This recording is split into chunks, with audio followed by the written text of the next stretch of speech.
Hello, Big B's. Today I am here yet again because I've tried filming this video like 3 times and it would not upload. But anyways, today I'm here again to explain Five Nights at Freddy's.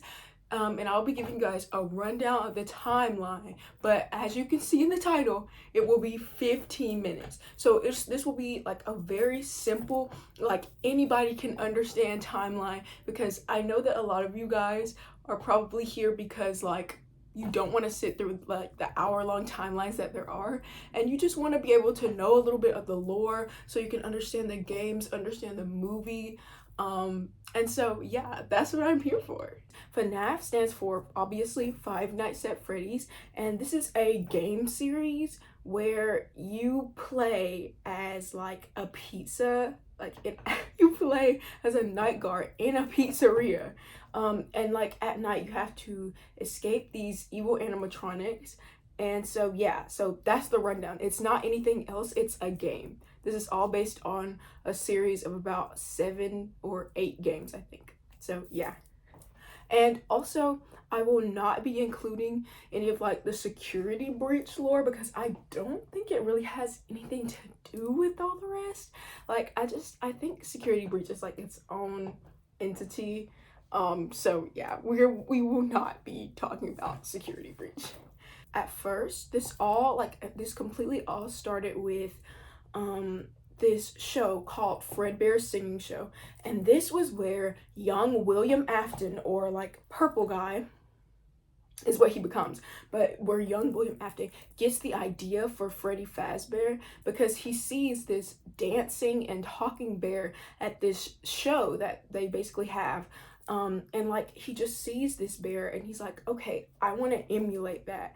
And so that is Fredbear's Singing Show is like the first point for William Afton. Moving on, we have Fredbear's Family Diner. Fredbear's Family Diner is basically this diner that William Afton creates when he's older.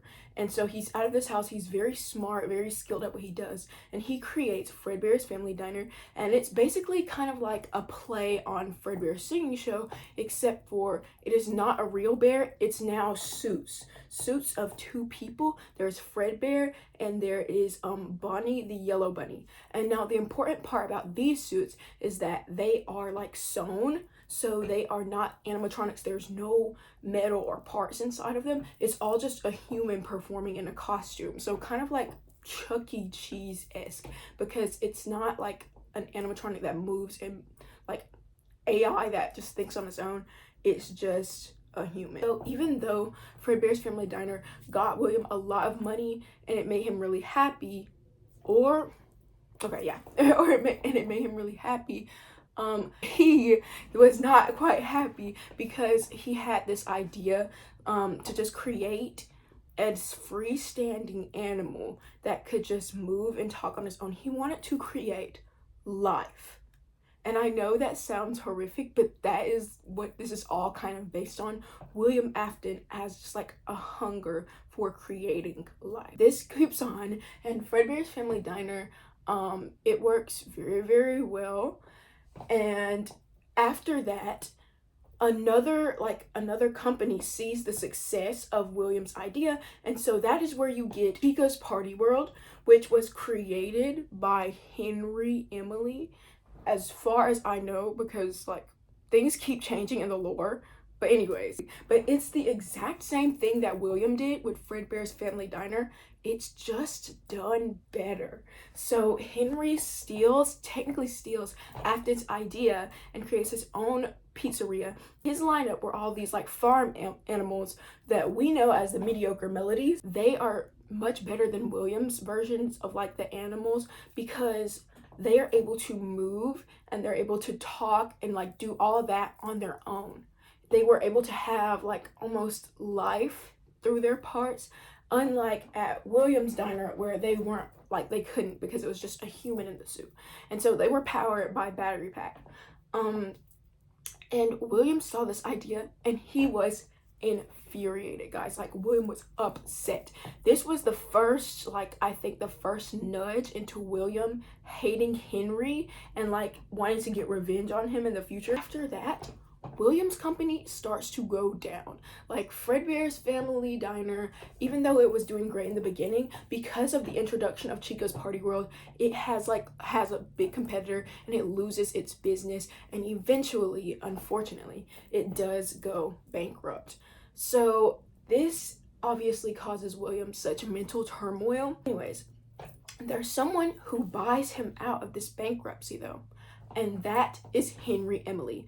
In a way, it's like it was another jab at William, because it's like he took his idea and now he's saving him. Henry Ameill buys out Fredbear's Family Diner and tells William that he will help, and like they can become co-partners in making this diner run, so then they can both benefit from this idea that they're both very passionate about. Yes, they do work together and they create the official Freddy Fazbear's Pizza, which is where the first game takes place and where I believe majority of the games take. Freddy Fazbear's Pizza, and they make the lineup of Fredbear, Chica the chicken, Bonnie the bunny, and Foxy the pirate fox. And so basically these animatronics are like kind of taking William's ideas for characters and combining them with Henry's robotic skills to get the best of both worlds for the animatronics. The animatronics are like William in the sense that humans can get inside them because it's a spring-locked suit, but the animatronics are also like Henry's design because they can also be freestanding and just have metal and just move on their. After this, they see successes in their company. While they were working together in this, Henry and William Henry taught William like about robotics, and with this, William wanted more. William wanted to be able to do more with what Henry taught him and to create life through these animatronics. That is his whole purpose. My iPad, guys, but this idea just stemmed from the idea that he wanted to beat Henry at his own game since he had stolen the idea from him. With this addition of spring lock suits, there are two ways that they can fail. They can fail by water, and they can fail by like incorrect or improper ways of putting them on, and this made them very, very dangerous if people didn't know what they were doing or if they were being unsafe around them. So this leads to William's young kid Michael being neglected because, well, not just Michael, but also the crying child being neglected because William was always at work, and then when he was at home, he was in his little like bunker type thing, just trying to do his work, with them alone. And so this made Michael have to take the role of a father and kind of step in for his younger brother, which he did not like because obviously he's a teenager. He did not want to be doing that. Because of this, like Michael, he would just be so mean to his younger brother. Like he would put on little masks of the characters and like scare him because he knew that his little brother did not like the idea of Freddy Fazbear's and was afraid of the animatronics. And so William would just be super mean to his kid brother. Eventually, for his birthday, he pulls the meanest ever prank in the series, and it's also a very important turning point in Freddy Fazbear. So basically, for his birthday, the crying child's birthday, we see that Michael Afton takes his brother to Freddy Fazbear's, the one place he does not want to be, and he goes up all the way up to Freddy Fazbear on stage, and he, like, to really show his brother that he didn't like him, that he was angry, he puts his kid brother into Freddy Fazbear's jaw, and his brother is crying and screaming, and because of that, it causes the spring lock suit to fail, and it ultimately crushes the poor crying child's head. And so during all of this, there's this like little golden bear that is always in FNAF 4. Through this little bear, William watches his children, and so William sees when his child dies to the animatronics that he helped create. And this causes William to fall into a deep depression. And later in the game, it even says there's this scene where it's like the crying child is on his deathbed, and the little Fredbear that William Afton is watching him through says, "You are broken. I will put you back together." And that is his promise to his son. Death of William's kid, the crying child, causes problems at the new Freddy Fazbear location that they just opened up. So unfortunately, it does have to like close down. And so now they're just running the sister location of it. And because of what Michael did, he finds that he has these horrifying nightmares every night. Also in FNAF 4, that his father is creating, that William Afton is creating, using sound and like home illusions to scare his child into staying at home, because he did not want Michael going back to Freddy Fazbear's out of fear that he might get hurt by an animatronic and he might lose another child again. But anyways, William drinks a lot after this, and he falls into like a depression, and we can see this in Midnight Motorist, and he just like is always constantly visiting his son's grave, and he's just upset. So one night he goes to the bar and he just gets too many drinks, and then he gets back on the road, goes back to Freddy Fazbear's to really like just ruin it, because he wants to just show his anger towards Henry and Emily. And so in doing that, he goes and he sees none other than Henry Emily's child, Charlie, standing outside of Freddy Fazbear's Pizzeria because she was locked out, and kids are laughing at her and they're bullying her.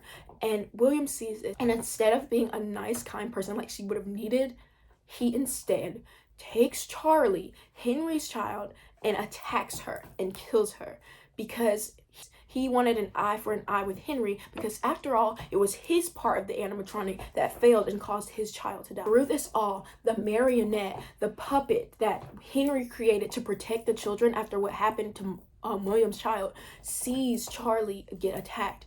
And in that, this almost supernatural connection happened. All of Freddy Fazbear's are supernatural. Anyways, this connection happens, and the marionette that was meant to protect children gets the soul of Charlie and takes it inside, and that protective spirit is what gives life to technically the first ever animatronic. Unfortunately, the death of Charlie, Henry's child, gets written off as just like an accident, and Henry knows in his heart that it isn't an accident, and that now William has had something to do with it.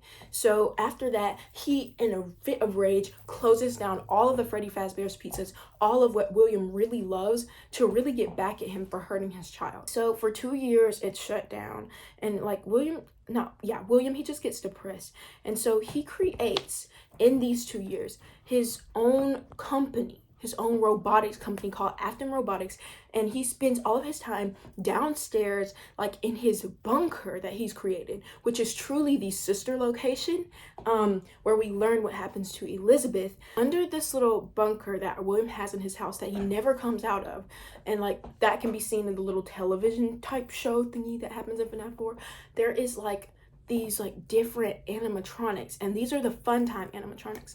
And basically he tells the story of how William Afton not only has killed his like younger child by accident, but has also ended up hurting one of his real children, because his daughter Elizabeth Afton has gone down into the bunker, and she has seen the animatronics that William has put out for the kids.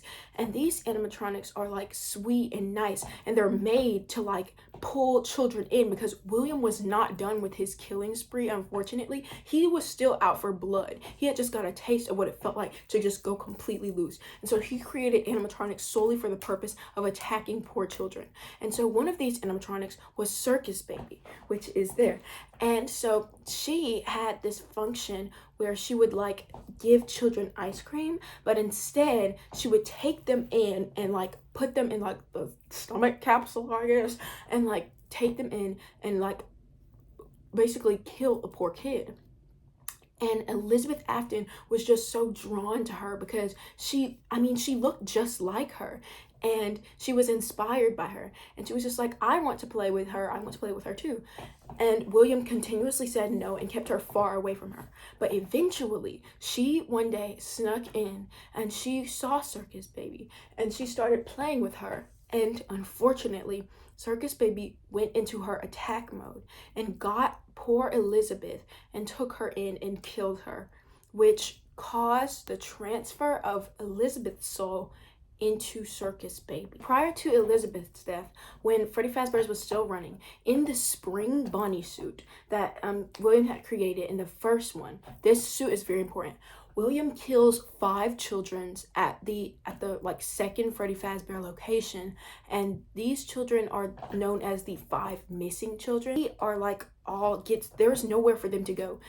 for him to hide the body. So he hides them in none other than the mascot suits. He hides them in Chica, Freddy, Foxy, and also Bonnie, and he kills these kids. Okay, so going back to before Freddy Fazbear's clothes, we must talk about Golden Freddy and the significance of Golden Freddy. Golden Freddy is kind of like this symbolism in the FNAF sort of universe of like whenever something or someone is about to die. In Golden Freddy the suit, there is the soul of a young child named Cassidy.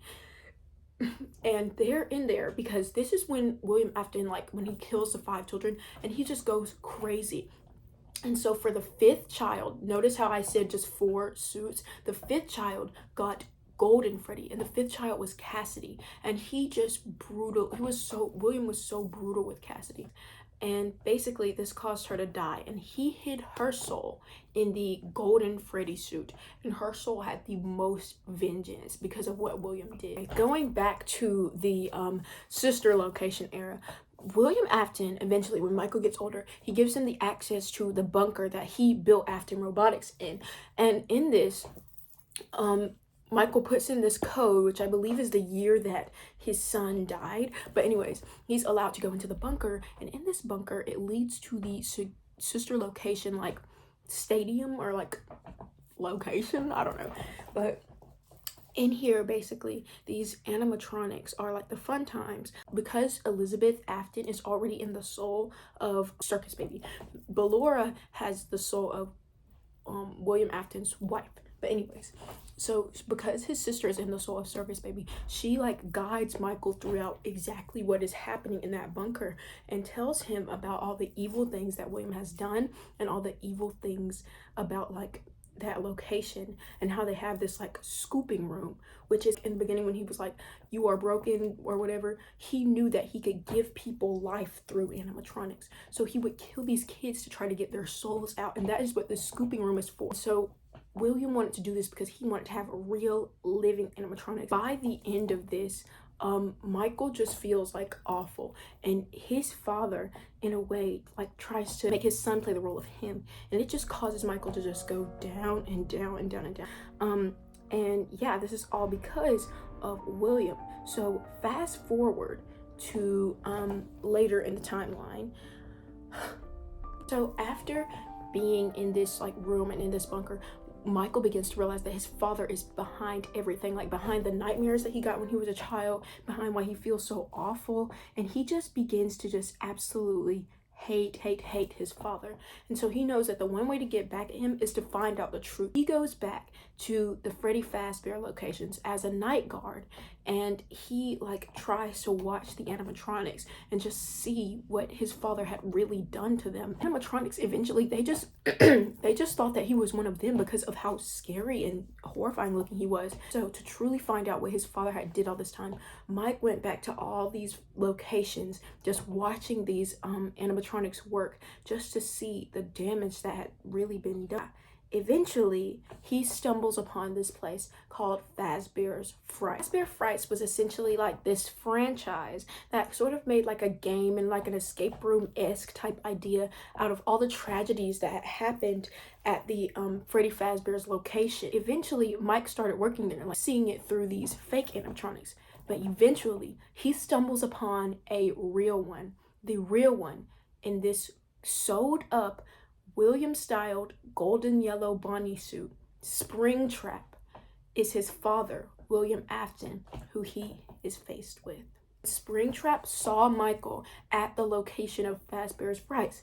He just went crazy, and this sort of set all of the other animatronic souls just like off the wire. And so Michael was dealing with Springtrap, watching him on the cameras as he ran, trying to capture him, but the security puppet was watching out for the other souls. The security puppet, which had Charlie's souls, Marionette or Charlie, which was always known for protecting people. The security puppet had just, because these souls were just, they knew that something was going to happen to William Afton so they could get justice. The security puppet allowed them to move on.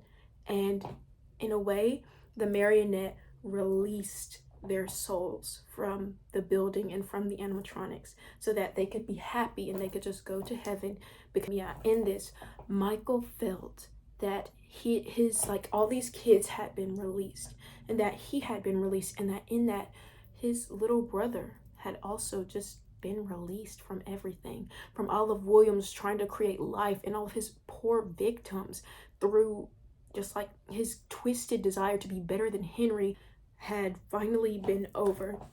And so because Michael knew it was done, he went and he like got some wires, I believe, in the building that Springtrap was still in alone, and he set them aflame. He just ripped them and he set them aflame. It's when like the fire takes place and we see Springtrap burning, and like William Afton, his father, is burning. Guys, hi, I'm here post-editing to explain the last part since I wasn't able to do it when I first started filming it. But basically this fire symbolizes like the end of FNAF. Like Springtrap burning in this fire is the end of FNAF, of the main franchise, and really he doesn't die. Like William Afton does not die to this fire because he always comes back, and his soul is so vengeful that it just does not die. And we see that in Security Breach. And that is basically the end of the FNAF lore about William Afton, a family man turned evil guy who just absolutely wanted power and will not give up having power no matter what he goes through. But anyways, I hope you all enjoyed this video, and if you did, please be sure to subscribe, share it with a friend, explain some FNAF lore to them. And I hope you enjoy, and I love you so much. Thank you for watching, and goodbye, big bees.